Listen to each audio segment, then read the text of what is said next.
Este 2024, millones de latinoamericanos deberán asistir a las urnas en un fenómeno, además, que se espera sea un récord histórico porque se trata del año en que más votantes deberían asistir a sufragar alrededor de todo el planeta. En América Latina se prevé que 6 países celebren elecciones presidenciales, un número importante que nos hace preguntarnos hacia dónde virará la región. Y para responder justamente esa y otras preguntas relacionadas con este tema, conversaremos con nuestro segundo invitado del día, Manuel Camilo González, magíster en Ciencia Política por la Universidad de Salamanca y experto en Política de América Latina y profesor investigador de la Pontificia Universidad Javeriana, que además está con nosotros en el estudio. Un gusto saludarte, muchas gracias por estar en Directo América. Francisco, muchas gracias por la invitación, un saludo para ti y para la audiencia. Igualmente, Javier, quiero preguntarte, ¿qué podemos esperar de las elecciones presidenciales de 2024 en América Latina en términos generales? En términos generales, de las 6 grandes elecciones que vamos a tener en América Latina, vamos a tener mucha más continuidad, menos giros entre gobiernos, entre incluso posiciones políticas y una gran incógnita. Comienzo por la gran incógnita, Venezuela, es decir, ¿van a celebrarse las elecciones, sí o no? En términos de los giros, seguramente vamos a tener el giro en Panamá, de la izquierda hacia la derecha. Seguramente también vamos a tener un giro de la derecha hacia la izquierda en el Uruguay. Y la continuidad va a ser El Salvador, con un Bukele súper, digamos, popular.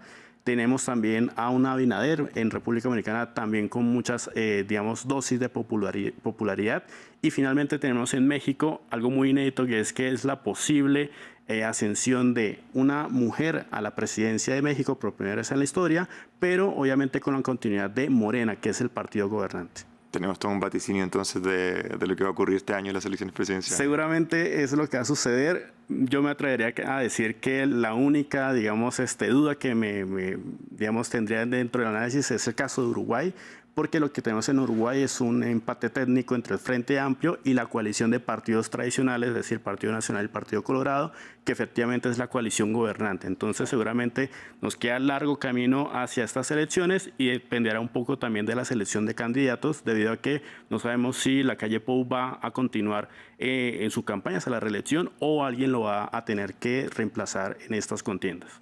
Por lo que decías, por lo que infiero de tu primera respuesta, estamos frente a un quiebre entonces de la tendencia por la que en los últimos años casi siempre ganan opositores en la región. Así es, exacto. Es posible que vamos a tener ese quiebre digamos, en la tendencia que tenemos un castigo hacia los oficialismos, es decir, a los gobiernos, y sobre todo porque hay que tener en cuenta que estos 3 grandes países, El Salvador, México y República Dominicana, comparten 2 grandes características. Primero, han sido estables relativamente en términos económicos, pero han sido muy populares sus presidentes, también esta es la segunda característica, por grandes temas. Primero, en El Salvador, por la seguridad. Todos sabemos el plan de seguridad que ha tenido Nayib Bukele y su guerra contra las pandillas.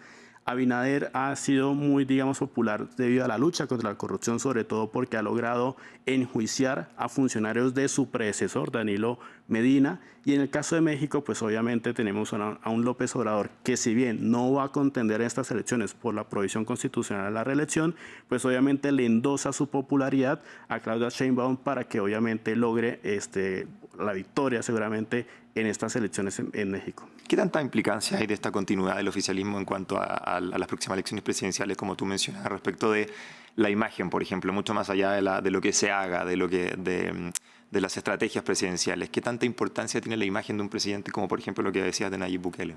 Creo que algo que es muy interesante en todo este largo trasegar de la democracia en América Latina desde los años 80 es que las popularidades han migrado desde los partidos hacia las personas.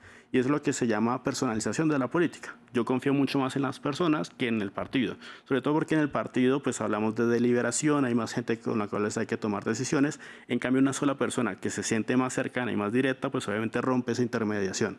Entonces lo que tenemos un poco es esa idea de que efectivamente las personas confían mucho más en la persona fuerte que toma decisiones, que incluso se salta las reglas, un poco el caso de Bukele, que en ese sentido, sobre todo teniendo en cuenta esa necesidad de la población de respuestas inmediatas. Entonces en El Salvador tenemos que hay una necesidad de seguridad. Bukele dice, me salto todo, me salto las reglas de juego para darle a la gente lo que quiere, que es mayor seguridad.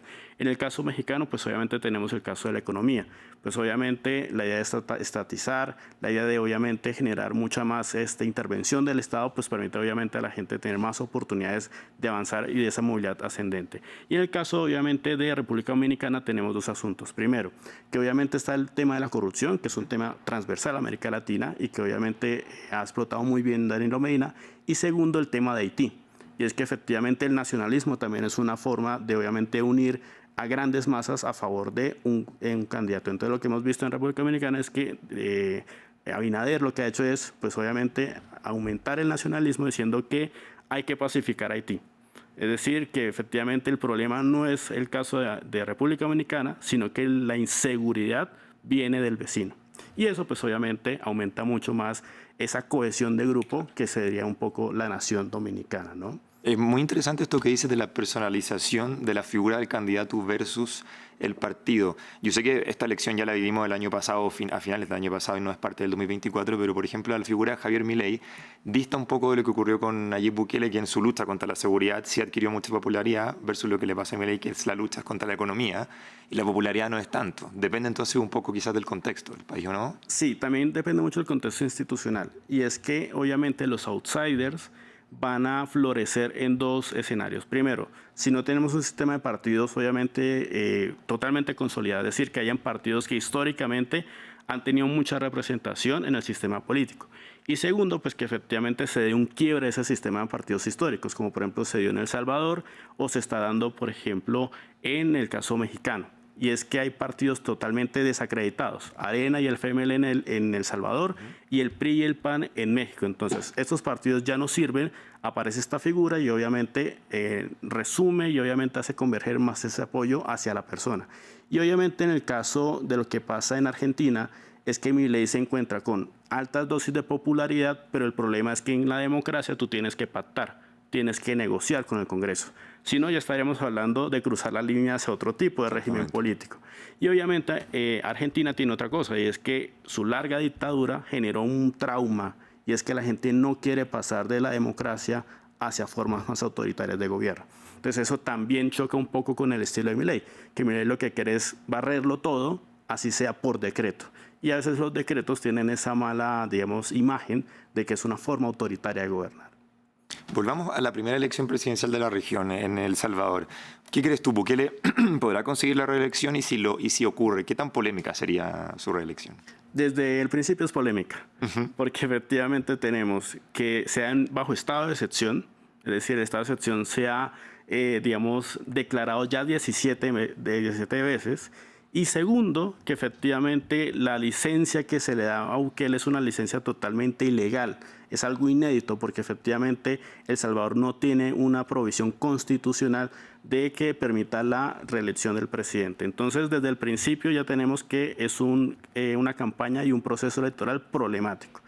Pero si uno habla en términos más políticos y electorales, el 70%, según las últimas encuestas, obviamente da la victoria ampliamente a Bukele, y sus contendores no pasan del 10%. Entonces eso nota un poco la idea primero de la personalización de la política y segundo el mal momento que tienen los partidos políticos, no solamente en El Salvador, sino también en la región.